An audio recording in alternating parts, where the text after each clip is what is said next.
آتا ہے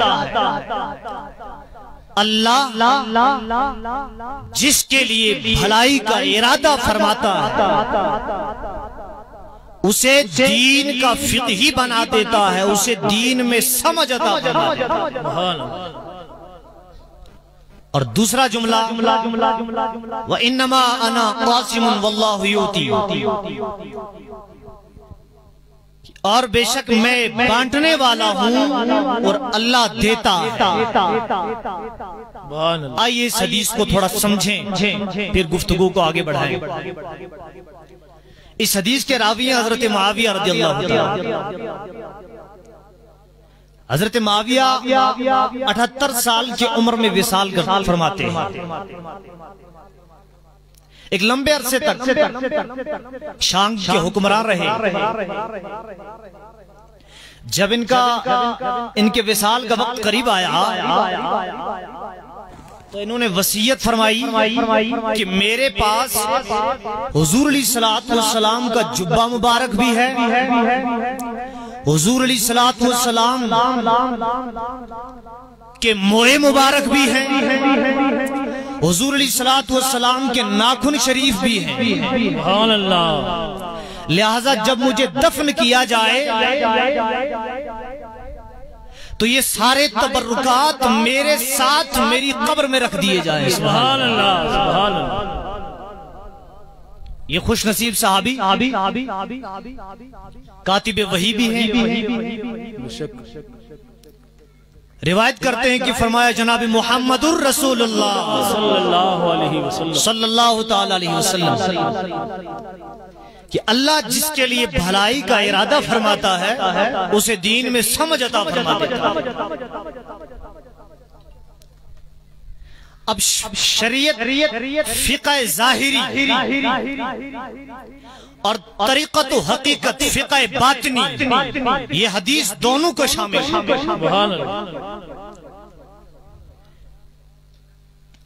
اور سنیں حدیث سے پاک سمجھنے کا موڈ بنائے، انشاءاللہ ایمان تازہ ہوگا۔ اس سے دو باتیں پتہ چلتی ہیں، ایک یہ کہ قرآن و حدیث کے ظاہری الفاظ اور ترجمے کو رٹ لینا ہی علم دین نہیں ہے، بلکہ سمجھنا علم دین ہے۔ سبحان اللہ۔ اگر ظاہری طور پر صرف رٹ لینا علم دین ہوتا تو ترجمے تو ابو جہل کو بھی آتے ہیں، سبحان اللہ، عربی زبان تو وہ بھی جانتا ہے، بلکہ اس کی مادری زبان ہی عربی۔ لیکن اس حدیث سے پتہ چلتا ہے کہ قرآن و حدیث کے الفاظ اور معنی کو رٹ لینا ہی علم دین نہیں بلکہ سمجھ اصل ہے۔ اور اسی سمجھ کو حاصل کرنے کے لیے تمام مجتہدین درجہ اجتہاد پر ہوتے ہوئے اصحاب التخریج، اصحاب الترجیح، اصحاب التمیز، بلکہ اپنے سے بڑے درجے میں دیکھتے جائیں تو تمام ائمہ محدثین مفسرین مقلد ہوئے اسی فقاہت کو، اسی سمجھ کو حاصل۔ سبحان اللہ، بے شک سبحان اللہ۔ ورنہ بہت سی احادیث یاد تھی، اپنی حدیث دانی پر نازا نہ ہوئے، سمجھ حاصل کرنے کے لیے مقلد ہوئے اور تقلید کی۔ اور دوسری بات اس حدیث سے یہ سمجھ میں آتی ہے کہ صرف الفاظ اور صرف قرآن عظیم کے معنی، احادیث کے معنی اور الفاظ کو رٹ لینا ہی علم دین نہیں، چونکہ اصل عالم دین وہ ہے جس کی زبان پر اللہ رسول کا فرمان ہو اور سینے میں رسول کا فیضان ہو۔ سبحان اللہ، نعرہ تکبیر، نعرہ رسالت، نعرہ رسالت، نعرہ رسالت۔ اور سنو، فرمان بغیر فیضان کے بیکار ہے. سبحان اللہ، بہت خوب. فرمان بغیر فیضان کے بیکار ہے. مثال یہ ہے بغیر پاور کے فٹنگ کر کے رکھو کیا فائدہ؟ کچھ نہیں. جس طرح بغیر پاور کے فٹنگ، بجلی کے بغیر فٹنگ کی ہو اس میں بجلی نہ ہو، ایسے ہی بغیر فیضان کے فرمان بیکار ہے. اور جس کا سلسلہ جڑا ہوا ہوگا، جس کی ڈور کہیں جڑی ہوئی کہیں ہوگی،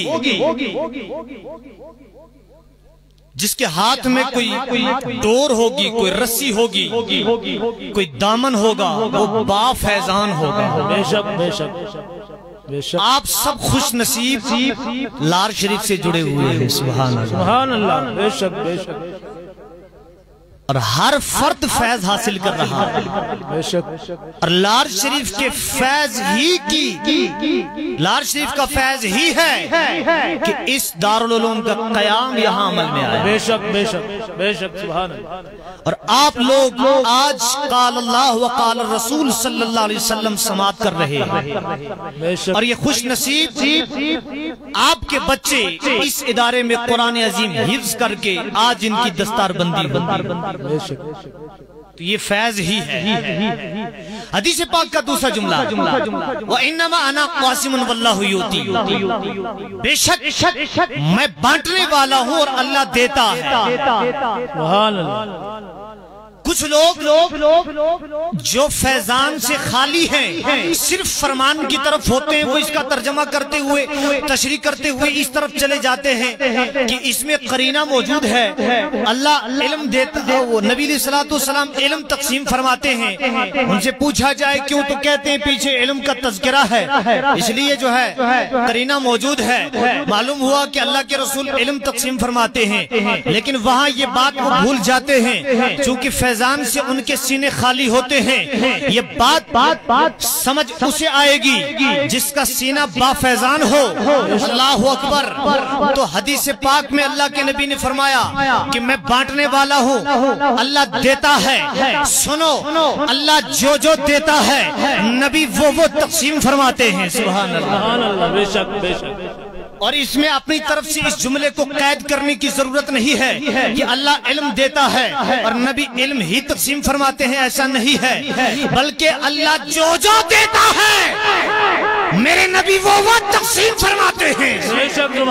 اور سنو، اللہ کا دینا یکساں ہے، اس کے حبیب کی تقسیم یکساں ہے، لینے والوں میں فرق ہے. سبحان اللہ. نعرہ تکبیر، نعرہ شہید اعظم کانفرنس. جس میں جتنی طاقت ہوتی ہے وہ اس قدر لے سکتا ہے، جس میں جتنی استطاعت ہوتی ہے وہ اس قدر لے سکتا ہے. دینے والی ذات اللہ کی، تقسیم فرمانے والے جناب محمد الرسول اللہ صلی اللہ علیہ. سامنے صدیق اکبر. سبحان اللہ. دینے والی ذات اللہ کی، تقسیم فرمانے والے میرے مصطفیٰ سامنے فاروق اعظم. سبحان اللہ. دینے والی ذات اللہ کی، تقسیم فرمانے والے میرے مصطفیٰ سامنے عثمان غنی رضی اللہ تعالیٰ. دینے والی ذات اللہ کی، تقسیم فرمانے والے میرے مصطفیٰ سامنے حضرت علی کرم اللہ تعالیٰ وجہ الکریم. دینے والی ذات اللہ کی، تقسیم فرمانے والے میرے مصطفیٰ سامنے حضور قطب ربانی شیخ سید عبد القادر جیلانی. سبحان اللہ. دینے والی ذات اللہ کی، تقسیم فرمانے والے میرے مصطفیٰ اور لینے والے مجدد عصر امام احمد رضا فاضل بریلوی علیہ الرحمہ. نعرہ تکبیر، نعرہ رسالت، نعرہ رسالت. عشق محبت، عشق محبت، عشق محبت، عشق محبت، عشق محبت، عشق محبت. لار شریف کی گرد و نواح کے رہنے والوں، دینے والی ذات اللہ کی اور تقسیم فرمانے والے میرے مصطفیٰ، لینے والے میاں نظام الدین لاروی علیہ الرحمہ. سبحان اللہ. نعرہ تکبیر، نعرہ رسالت. فیضان لار جاری رہے گا. فیضان جی صاحب، فیضان جی صاحب. اکبر۔ عزیزان گرامی محبت سے سارا مجمع بولے سبحان اللہ سبحان اللہ۔ آئیے ایک اور حدیث سنتے ہیں۔ آج علم کے بارے میں یہ تذکرہ ہے، علم کا ہی موضوع ہے، چونکہ علم سے انسان ہے ورنہ چلتا پھرتا حیوان ہے۔ علم سے انسان ہے ورنہ چلتا پھرتا حیوان ہے۔ اللہ کے نبی صلی اللہ علیہ وسلم ارشاد فرماتے ہیں، عن ابی درداء رضی اللہ تعالی عنہ قال سئل رسول اللہ صلی اللہ علیہ وسلم ما حد العلم الذي اذا بلغه الرجل كان فقيها فقال رسول الله صلی اللہ تعالی علیہ وسلم من حفظ على امت 40 حدیثا فی امر دینها بعثه اللہ فقیها وکنت له یوم القیامت شافعا و شہیدا۔ سبحان اللہ سبحان اللہ۔ حضرت ابو درداء رضی اللہ تعالیٰ عنہ راوی ہیں، حضور الاسلام نے ارشاد فرمایا، حضور الاسلام کی بارگاہ میں سوال کیا گیا کہ حضور بندہ فقہی کب بنتا ہے؟ کس درجے تک اس کا علم ہو اور اس کو فقہی کہہ دیا جائے؟ تو فرمایا جناب محمد رسول اللہ صلی اللہ علیہ وسلم نے کہ جو بندہ میری امت میں 40 حدیثیں جو اس کے دین کے لیے ضروری ہوں، مفہوم حدیث عرض کر رہا ہوں، متن عرض کر چکا ہوں، 40 حدیثیں یاد کرے دین کے امور میں سے، دینی مسائل میں سے جو اس کے لیے ضروری ہوں۔ ویسے تو سارا دین ضروری ہے اپنے اپنے مقام پر، اللہ تعالیٰ اسے قیامت کے دن فقہی یعنی علماء کے ساتھ اٹھائے گا۔ سبحان اللہ سبحان اللہ۔ وَكُنْتُ لَهُ يَوْمَ الْقِيَامَةِ شَافِعًا وَشَهِيدًا، اور قیامت کے دن میں محمد اس کی شفاعت بھی کروں گا اور اس کا گواہ بھی رہوں گا۔ سبحان اللہ۔ اللہ کرے ہم سب 40 حدیثیں یاد کر لیں، ارادہ کریں کہ ہم سب 40 حدیثیں یاد کریں گے، 40 حدیثیں یاد کریں گے انشاءاللہ، ارادہ کرتے ہیں انشاءاللہ، کیونکہ جو 40 حدیثیں یاد کرے گا قیامت کے دن اللہ کے نبی صلی اللہ علیہ وسلم فرماتے فَكُنْتُ لَهُ شَافِعًا فَكُنْتُ لَهُ يَوْمَ الْقِيَامَةِ شَافِعًا وَشَهِيدًا، اس کے لیے میں شفاعت بھی کروں گا قیامت کے دن اور اس کا گواہ بھی رہوں گا۔ سبحان اللہ۔ اور وہ امت کا فقہی بھی ہوگا، انہی کے ساتھ اس کا حشر ہوگا۔ سبحان اللہ۔ عزیزان محترم ایک اور حدیث سنتے ہیں، اس کے بعد کافی کچھ سمجھنا ہے انشاءاللہ۔ عن الحسن مرسلا قال قال رسول اللہ صلی اللہ تعالی علیہ وسلم من جاءه الموت وهو يطلب العلم ليحيي به الاسلام فبينه وبين النبيين درجة واحدة في الجنة۔ سبحان اللہ سبحان اللہ۔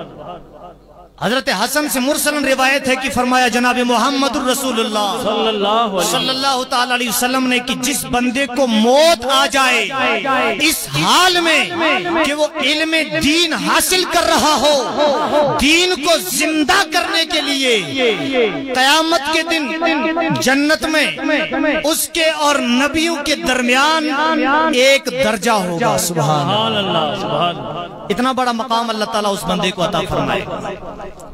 اور اسی طرح ایک اور حدیث سنیں، علم دین سیکھنے، آج یہ مجلس علم دین سیکھنے والوں کی ہے، علم دین سیکھنے کے لیے کچھ نیتیں بھی ہونی چاہیے۔ عن کعب بن مالک رضی اللہ تعالی عنہ قال قال رسول اللہ صلی اللہ تعالی علیہ وسلم من طلب العلم لیجاری بہ العلماء او لیماری بہ السفہاء او یصرف بہ وجوہ الناس الیہ ادخلہ اللہ النار۔ صحابی روایت کرتے ہیں کہ حضور الاسلام نے ارشاد فرمایا جو بندہ علم دین اس نیت سے سیکھے، اس غرض سے سیکھے کہ وہ علماء کا مقابلہ کرے یا وہ جہلا سے جھگڑا کرے یا وہ لوگوں پر اپنا علم ظاہر کرنے کے لیے علم دین سیکھے، اللہ تعالیٰ قیامت کے دن اسے آگ میں داخل کرے گا۔ استغفر اللہ۔ لہذا علم دین سیکھنے کی نیت جو ہے وہ یہ ہونی چاہیے کہ میں اسلام کو زندہ کرنے کے لیے علم دین سیکھ رہا ہوں۔ اللہ تعالی ہم سب کو علم نافع عطا فرمائے۔ اسی طرح ایک اور حدیث سنتے ہیں، حضرت ابن عباس رضی اللہ تعالیٰ عنہ فرماتے ہیں عن ابن عباس رضی اللہ تعالیٰ عنہ قال تدارس العلم تدارس العلم ساعتم خیر من اللیل خیر من احیائها، یعنی ایک ساعت علم دین حاصل کرنا یہ ساری رات بیدار رہ کر عبادت کرنے سے افضل ہے۔ سبحان اللہ سبحان اللہ۔ اللہ تعالی ہمیں قرآن عظیم کی برکتیں عطا فرمائے۔ آمین۔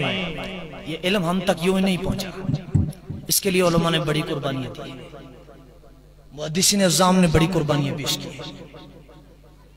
آج یہ موقع فراہم ہوا ہے کہ ہم اپنے بچوں کو قرآن عظیم حفظ کر رہے ہیں، بے شک آدھی سے مصطفیٰ پڑھائیں، اس کے لیے بڑی قربانیاں دی ہیں۔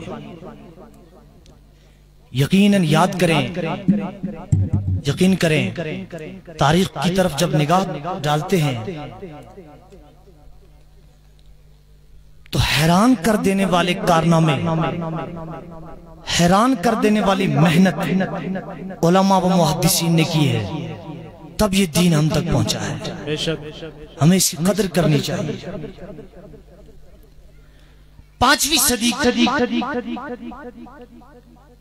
کہ امام محمد بن احمد ابو بکر سرخسی رحمت اللہ تعالی علیہ، ایک بڑا مقام ہے ان کا، مجھے یاد آتے ہیں، بڑی ایمان افروز گفتگو ہے، انشاءاللہ ایمان تازہ ہوگا۔ سارا مجمع محبت سے بولے سبحان اللہ، ادھر ادھر منتشر نہ ہو۔ 5ویں صدی کے امام ہیں امام محمد بن احمد ابو بکر سرخسی رحمت اللہ تعالی علیہ۔ ان سے پہلے حضرت زید بن علی رضی اللہ تعالی عنہ نے کتاب السیر لکھی، یعنی حاکم کو کیسا ہونا چاہیے اپنے رعایا کے معاملے میں، اس بارے میں کتاب السیر لکھی۔ اس کے بعد اس سلسلے کو آگے بڑھا کر امام اعظم ابو حنیفہ نے کتاب السیر لکھی، ان کے شاگرد رشید امام شیبانی نے کتاب السیر لکھی، اسی طرح یہ سلسلہ آگے چلتا رہا۔ اور 5ویں صدی کے امام عظیم عالم دین امام سرخسی رحمت اللہ تعالی علیہ نے کتاب السیر الصغیر لکھی پہلے، اور پھر بعد میں کتاب السیر الکبیر لکھی جو 4 جلدوں میں تھی، اور اس سے پہلے کتاب السیر الکبیر جو لکھی گئی وہ اتنی بڑی تھی کہ خلیفہ کے دربار میں اونٹوں پر لاد کر لی گئی۔ سبحان اللہ۔ اور یہی امام سرخسی رحمت اللہ تعالی علیہ ایک فتویٰ دیتے ہیں وقت کے حاکم کے خلاف۔ وہ وقت کا حاکم یا تو رشوت کو عام کر رہا ہوگا یا کوئی ایسا غیر ضروری کام کر رہا ہوگا کہ جس کو رعایا برداشت نہ کر سکے، تو امام سرخسی ان کے خلاف فتویٰ دیتے ہیں۔ حاکم وقت کے خلاف جب امام سرخسی فتویٰ دیتے ہیں، کوئی عام آدمی ہوتا تو حاکم وقت انہیں جو ہے وہ پھانسی کے پھندے پہ چڑھا دیتے، لیکن امام سرخسی ہیں، عوام و خواص میں بڑی مقبولیت ہے، پھانسی کے پھندے پر تو نہ چڑھا سکے، لیکن امام سرخسی کو، یہ کون امام سرخسی تھوڑا جاننے کے لیے آپ تھوڑی توجہ ادھر کریں۔ ان کی بارگاہ میں ایک دن طلباء بیٹھے تھے، درس و تدریس کا سلسلہ جاری تھا، حلقہ درس میں سے کسی نے کہہ دیا کہ امام شافعی کو 300 کاپیاں یاد تھی، یعنی علم کی 300 قراسے 300 کاپیاں یاد تھی، کسی نے کہہ دیا حلقہ درس میں۔ تو امام سرخسی نے فرمایا حفظ الشافعی زکات محفوظی، جتنا امام شافعی کو یاد تھا اتنا امام سرخسی کے علم پہ زکات چڑھتی ہے۔ کیا فرمایا؟ جتنا میرے علم پہ، امام سرخسی فرماتے ہیں جتنا میرے علم پہ زکات چڑھتی ہے اتنا امام شافعی کو یاد۔ یہ امام شافعی حاکم وقت کے خلاف فتویٰ دیتے ہیں، اس لیے کہ حاکم وقت نے کسی غیر ضروری چیز کو جو ہے عوام پہ ڈال دیا تھا، رشوت ہو یا اور کوئی چیز ہو۔ عزیزان ملت اسلامی، حاکم وقت، اس عالم وقت، اس امام وقت امام سرخسی کو قید کر دیتا ہے۔ ہم اور آپ سوچ رہے ہوں گے کہ ان کو کسی جو ہے مکان میں نظر بند کیا ہوگا، کسی جگہ قید کیا ہوگا، نہیں، سن کے روکتے کھڑے ہو جائیں گے آپ سب کے کہ اللہ اکبر، اس عالم دین کا مقام کیا ہے اور ان کو قید کہاں پہ کیا گیا؟ ایک جگہ پہ ایک کنواں کھودا گیا جہاں پہ پانی نہ نکلتا ہو اور مشکل سے جہاں پر نگاہ پہنچتی ہو، امام سرخسی کو اس کنویں میں بند کر دیا گیا۔ اور یہ کوئی تھوڑا عرصہ نہیں، 12 سال تک امام سرخسی اس کنویں میں رہتے ہیں۔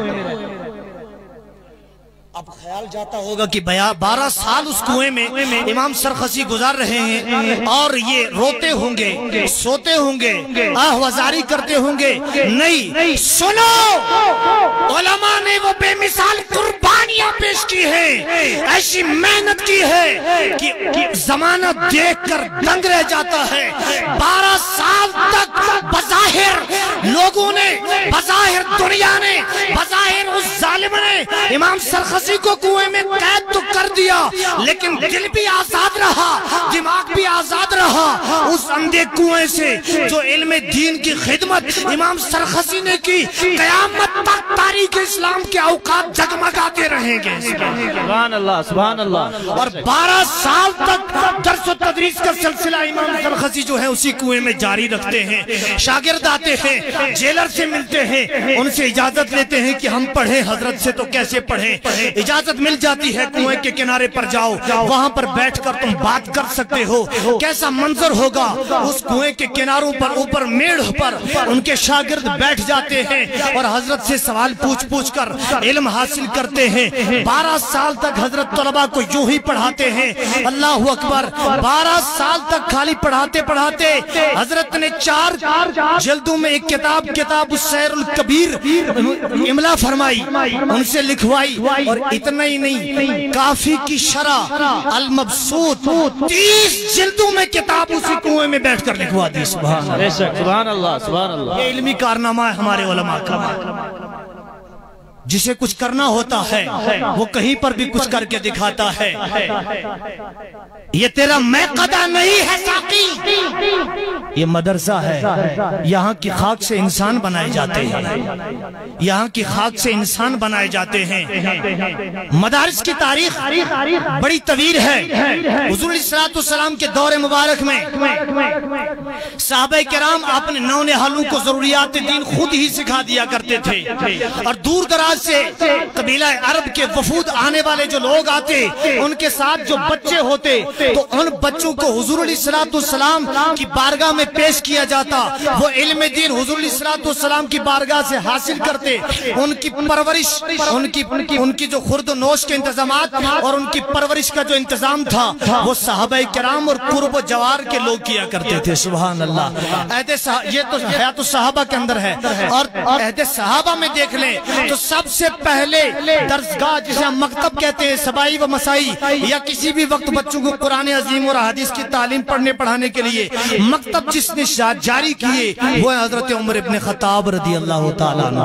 معلی ابن حزم کے اندر ہے کہ سب سے پہلے تاریخ اسلام میں مکتب جو جاری کیے، یعنی مدرسہ شروع کیا، یہ حضرت عمر فاروق رضی اللہ تعالیٰ عنہ نے شروع کیا۔ آگے چل کر یہ سلسلہ چلتا رہا، اور اس دور میں اس انداز سے، اور اس دور میں اس انداز سے آپ کے سامنے مدرسہ جامعہ نظامیہ نعیم العلوم قائم ہوا ہے۔ یہ آج کے دور کے تقاضوں کے مطابق قائم ہوا ہے، تاکہ آپ کے نونہال بچے اس میں قرآن و سنت کی تعلیم حاصل کر سکیں، علم دین حاصل کر سکیں۔ ایک گزارش آپ سب سے بھی کروں گا اور ان علماء سے امید کرتے ہوئے کروں گا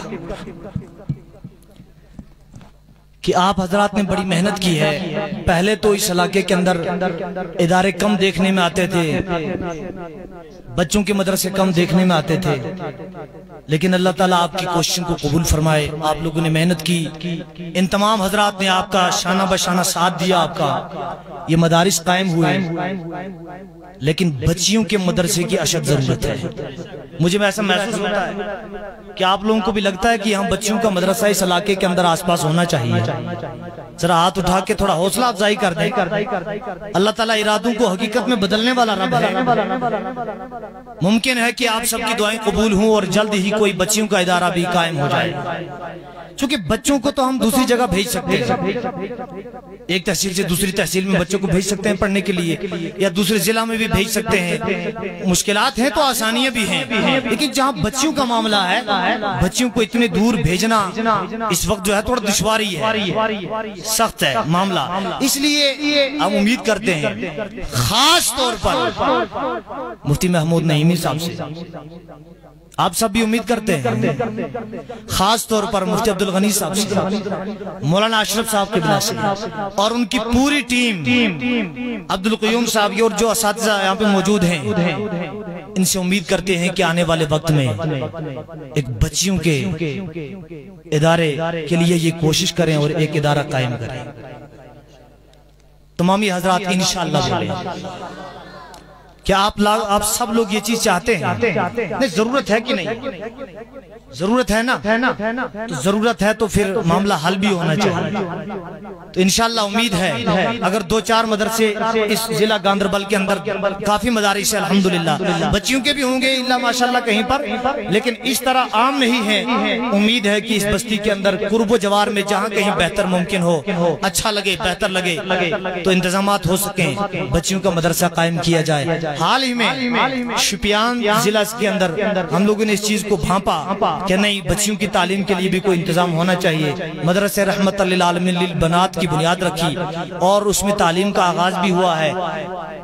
دونوں حضرات بالخصوص مفتی محمود صاحب اور عبدالغنی صاحب وہاں تشریف لائے تھے، باقی حضرات بھی انشاءاللہ آگے تشریف لائیں گے۔ تو انہوں نے دیکھا افتتاح تعلیم کا پروگرام ہوا، بچیوں کے لیے وہ مدرسہ قائم ہوا، بچوں کا بھی ہے مدرسہ، 1-2 مدارس ہمارے حفظ و ناظرہ کے الگ ہیں، مولویت کے لیے الگ ہیں، لیکن بچیوں کی تعلیم کی بھی اشد ضرورت ہے، چونکہ مرد کی تعلیم فرد کی تعلیم، عورت کی تعلیم خاندان کی تعلیم، اور کہتے ہیں کہ جس زمین میں وہ بارش نہ ہو تو فصلیں خراب ہو جاتی ہیں، اور جس گھر میں عورت دیندار نہ ہو تو نسلیں خراب ہو جاتی ہیں۔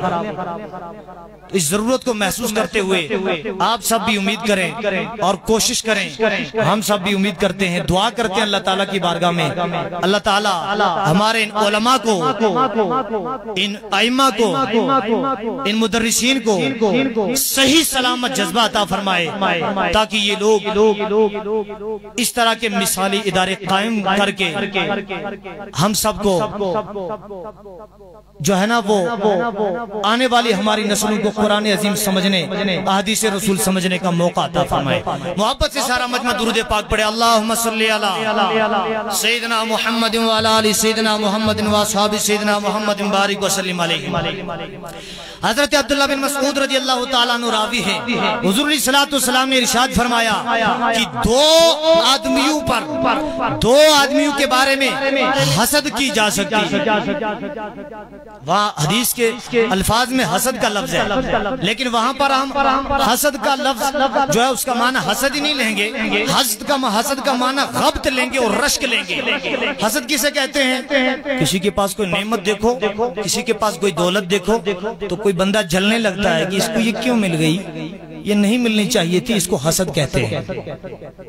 اس کو یعنی کسی کے پاس 2-4 مکان ہو، 2-4 گاڑیاں ہو، اچھا لباس ہو، کوئی بھی اس کو کوئی نعمت ملے، دوسرا بندہ دیکھ کے وہ جلن محسوس کرے اور یہ سوچے کہ اس کو یہ نہیں ملنی چاہیے، یہ اس سے زائل ہو جانی چاہیے، اس سے ختم ہو جانی چاہیے، اسے حسد کہتے ہیں۔ اور دوسرا معنی جو ہے غبط، رشک، یعنی اے رب ذوالجلال جو نعمت تو نے اسے عطا فرمائی ہے، جو دولت تو نے اسے عطا فرمائی ہے، یہ مجھے بھی عطا فرما، سبحان اللہ۔ اس سے چھننے کی آرزو نہ کرے بلکہ اپنے آپ کے لیے دعا کرے کہ مالک تو یہ مجھے بھی عطا کر، اسے رشک کہتے ہیں۔ یہ غبط اور رشک ہے، 2 آدمیوں کے لیے رشک کیا جا سکتا ہے۔ اللہ اکبر۔ اللہ کے رسول علیہ السلام ارشاد فرماتے ہیں کہ 2 آدمیوں کے لیے رشک کیا جا سکتا ہے۔ کس کے لیے؟ سب سے پہلے اس کے لیے رشک کر سکتے ہیں جس سے اللہ نے مال عطا فرمایا اور پھر اس بندے نے اس مال کو اللہ کے راستے میں خرچ کیا، سبحان اللہ۔ اس پر رشک کرو، اس پر رشک کرو، غبط کرو، رشک کرو کہ اللہ اکبر، اللہ نے اس کو ایک تو مال عطا فرمایا اور دوسرے یہ مال اللہ کے راستے میں خرچ کر کے اپنی دنیا اور آخرت بہتر کر رہا ہے، اس پر رشک کرو۔ اور دوسرا وہ آدمی جسے اللہ نے علم دین عطا فرمایا اور وہ پھر علم دین صحیح طریقے سے دوسرے تک پہنچاتا ہو، حکمت عطا فرمائی، پھر وہ حکمت دوسرے تک پہنچاتا ہو، پھر اسی کے مطابق فیصلہ کرتا ہو، ایسے دونوں اشخاص پر رشک کیا جا سکتا ہے اور رشک کرنا چاہیے کہ مولا جسے یہ ان دو لوگوں کو جو نعمتیں عطا فرمائی ہیں ایسی ہی نعمتیں ہم سب کو بھی عطا فرما۔ اللہ تعالی ہم سب کو سلامتی عطا فرمائے، خوشحالی عطا فرمائے۔ عزیزان ملت اسلامیہ، ایک اور حدیث مصطفیٰ جناب محمد رسول اللہ صلی اللہ علیہ وسلم کا فرمان ذیشان ہے کہ جس بندے سے علم کی کوئی بات پوچھی جائے اور پھر اسے معلوم ہو اور وہ نہ بتائے، چھپا لے، علم کی کوئی بات پوچھی جائے اور اسے معلوم ہو، وہ جانتا ہو اور پھر وہ چھپا لے، تو اسے قیامت کے دن آگ کی لگام دی جائے گی، اس آگ کی لگام دی جائے گی۔ اس بندے کو جو علم کی بات اسے پوچھی جائے اور پھر وہ چھپا لے، اسے نہ بتائے۔ علم دین ضروری ہے۔ اپنی گفتگو کو اختتام کی طرف لے چلوں چند ایک نکات سمجھا کر۔ علم دین، محبت سے سارا مجمع بولے، علم دین ضروری ہے، ہر ایک کے لیے ضروری ہے، اور جو مروجہ تعلیم ہے اس کی بھی ضرورت ہے، لیکن دینی تعلیم کی ضرورت اس سے زیادہ ہے۔ دینی تعلیم کی ضرورت اس سے ایک مفکر تھے، لیکچرار تھے، پروفیسر تھے، ذہن میں کجی رکھتے تھے مدارس کے بارے میں، تو کہنے لگے کہ مدارس کے اندر بے روزگاری کو عام کیا جا رہا ہے، مدارس کے اندر بے روزگار لوگوں کو پیدا کیا جا رہا ہے۔ جب آمنے سامنے گفتگو ہوئی تو ہم نے کہا کہ بھائی آپ مدارس کو صحیح سے جانتے نہیں ہیں، اور یقین کرو جو مدرسے کو صحیح سے جانتا ہے وہ کبھی مدرسوں کے خلاف نہیں بول سکتا۔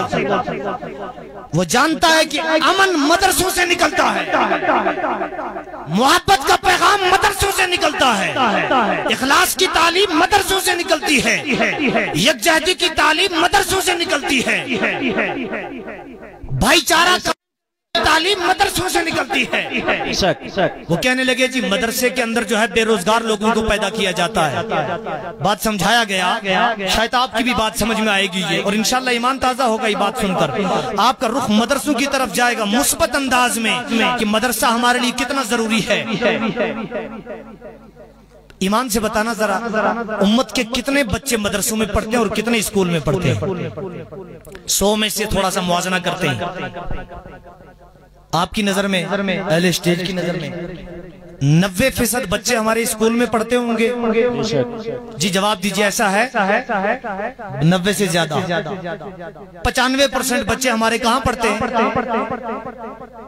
مروجہ تعلیم حاصل کرتے ہیں، اسکول، کالج، یونیورسٹیز وغیرہ اس طرح۔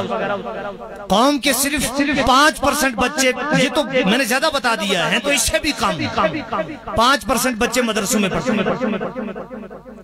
جو 95% بچے کالج اسکولوں کے اندر مروجہ تعلیم پڑھتے ہیں، بچپن سے ان کے دل میں خواب ہوتا ہے میں ڈاکٹر بنوں گا، میں انجینئر بنوں گا، میں اعلیٰ تعلیم حاصل کرنے کے بعد خدمت خلق کرنے کے لیے فلاں عہدے پر فائز رہوں گا۔ لیکن 95% بچوں میں سے 10 یا 15% بچوں کے خواب شرمندہ تعبیر ہوتے ہیں، باقی لوگوں کے خواب شرمندہ تعبیر نہیں ہوتے۔ وہ باقی اتنی بڑی تعداد، وہ 80% وہ تعداد، پھر وہ 20 سال 15 سال تعلیم حاصل کرنے کے بعد یا تو ہوٹل پہ ایک اچھے وازوان کا کام انجام دے دیں۔ ایسا ہوتا ہے؟ پردہ تو نہیں رکھا جا سکتا نا، جو ہے تو اس کو ہے کہا جائے گا، مثبت کو مثبت، منفی کو منفی کہا جائے گا، اور یہ بات حقیقت ہے۔ 20 سال تعلیم حاصل کرنے کے بعد گاڑی گاڑی کا ڈرائیور بن رہا ہے، 20 سال تعلیم حاصل کرنے کے بعد بجلی فٹنگ کر رہا ہے۔ میں جو ہے نا وہ طنز نہیں کر رہا ہوں، حقیقت حال بتا رہا ہوں کہ یہی حال ہے ہمارے۔ 20 سال پڑھنے کے بعد جو ہے وہ اسی طرح کوئی عام پیشہ اختیار کر رہا ہے۔ ارے بھائی، روٹی پکانے کے لیے 20 سال پڑھنے کے بغیر بھی تو پکایا جا سکتا ہے۔ بے شک بے شک، ایسا بھی تو ہوتا ہے نا، بلکہ دیکھنے میں یہ آتا ہے کہ ہوٹل کا جو امیر ہوتا ہے وہ ان پڑھ ہوتا ہے اور پڑھا لکھا جو بھی ہے۔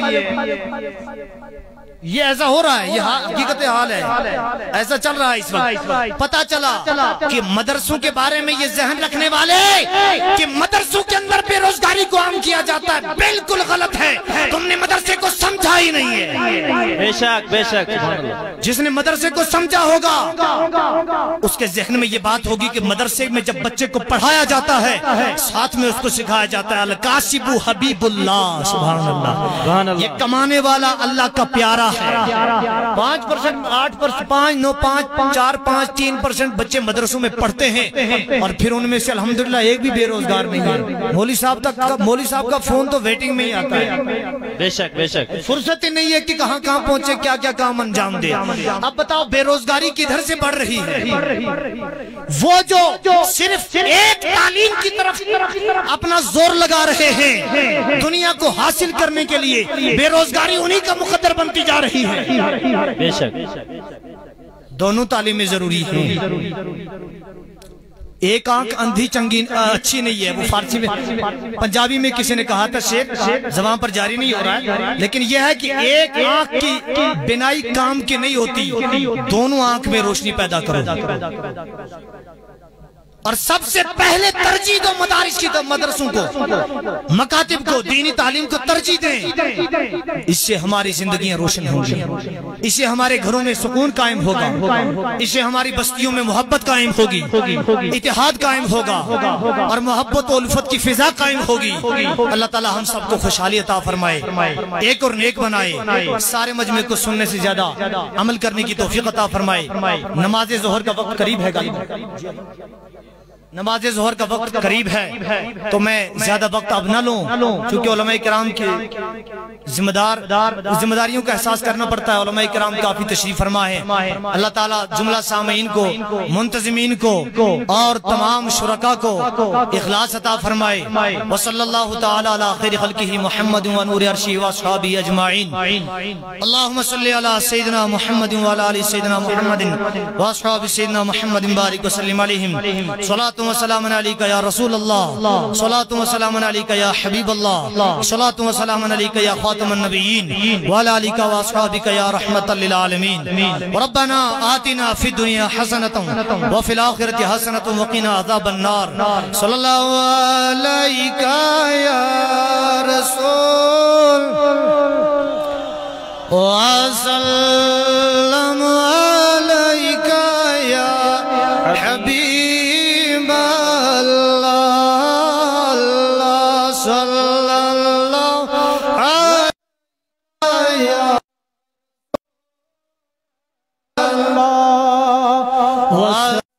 وسلم علیکہ یا حبیب الورا، سلام علیک انت بدر الدجا،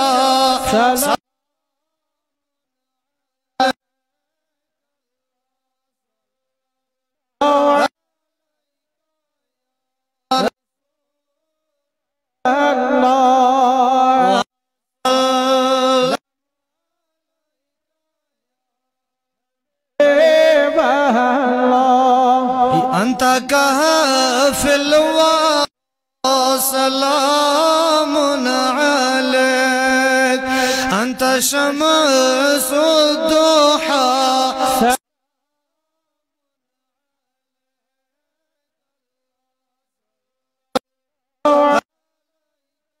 یا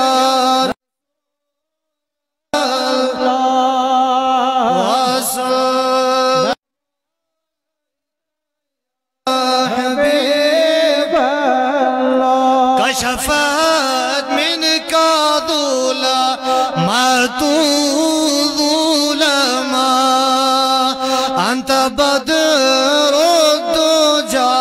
صلی اللہ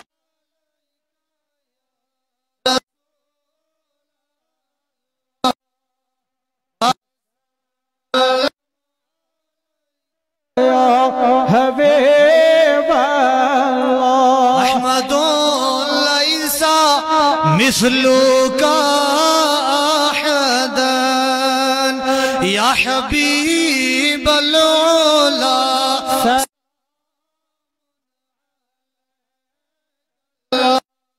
اللہ رسول